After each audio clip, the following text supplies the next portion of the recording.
காதல் தெரியாமல் காதல் கதையை எழுதாதே. திரைக்கதையை எழுப்பும் ஒரு விழிப்பு உரை. காதல் தமிழ் சினிமாவின் நெஞ்சில் நின்று சுவாசிக்கும் உயிர். அது வெறும் 2 பேருக்கு இடையிலான ஆசை அல்ல. அது ஒரு காலத்தின் கண்ணீர், ஒரு தலைமுறையின் ஆசை, ஒரு உயிரின் வேதனை. காதல் தெரியாமல் காதல் கதையை எழுத வந்துவிடாதே.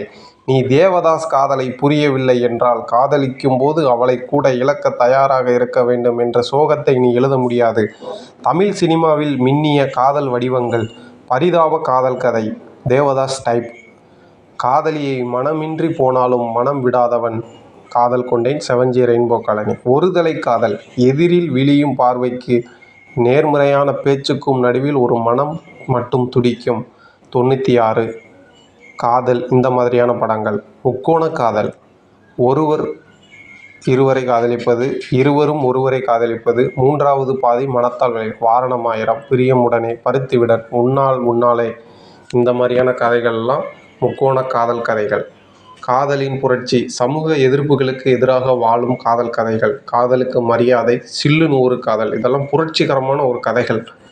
புதிய இயக்குனர்கள் கவனிக்க வேண்டிய விஷயங்கள். காதல் ஒரு பக்கம், வாழ்க்கை இன்னொரு பக்கம். காதல் கலைகளில் உண்மையான எதிர்ப்புகள், பெற்றோர், பிரிவு, தர்ம சிக்கல், வருத்தம் எனும் அனைத்தும் கதையை உருவாக்கும். அதை நீங்கள் கவனித்து எழுதணும். ஒரு காதல் கதை எழுதும் முன் நீங்கள் காதலிற்கு தவித்திருக்க வேண்டுமல்ல, ஆனால் ஒரு காதலனின் மன வேதனையை நீங்கள் உணர்ந்திருக்க வேண்டும்.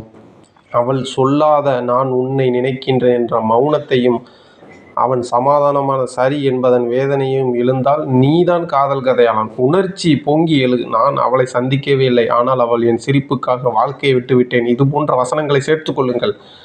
அவளுக்கு என் பாசம் தெரியாது, அவளோட வாழ்க்கைக்கு நான் ஒரு திரைதான். இந்த மாதிரியாக ஒரு ஒன்லைனை உருவாக்குங்கள்.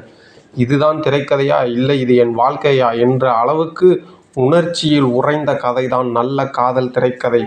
காதல் ஒரு நல்ல விஷயம், அது ஒரு வழி. உங்கள் கதையில் அந்த வழி தெரிய வேண்டும். அந்த பாதையில் காதல் பூவாக விரிய வேண்டும். இப்போது எழு. இது தெரியாமல் காதல் கதையை எழுதாதே. அந்த ஒரு கண்ணோட்டம் போதுமே உனது வாழ்நாளையே திரைக்கதையாக்கும். நீனும் திரைக்கதை ஆசிரியன்தான். நாளைய இயக்குனராக ஜெயிப்பதற்கு வாழ்த்துக்கள். மீண்டும் இது தெரியாமல் திரைக்கதை எழுத வேண்டாம் என்ற பகுதியில் சந்திப்போம். இதுபோன்று எந்த திரைக்கதைகள் டவுட் இருந்தாலும் கமெண்டில் பகிருங்கள். அது சம்பந்தமான உரைகளை உங்களுக்கு எழுதி அனுப்ப தயாராக உள்ளேன். நன்றி, வணக்கம்.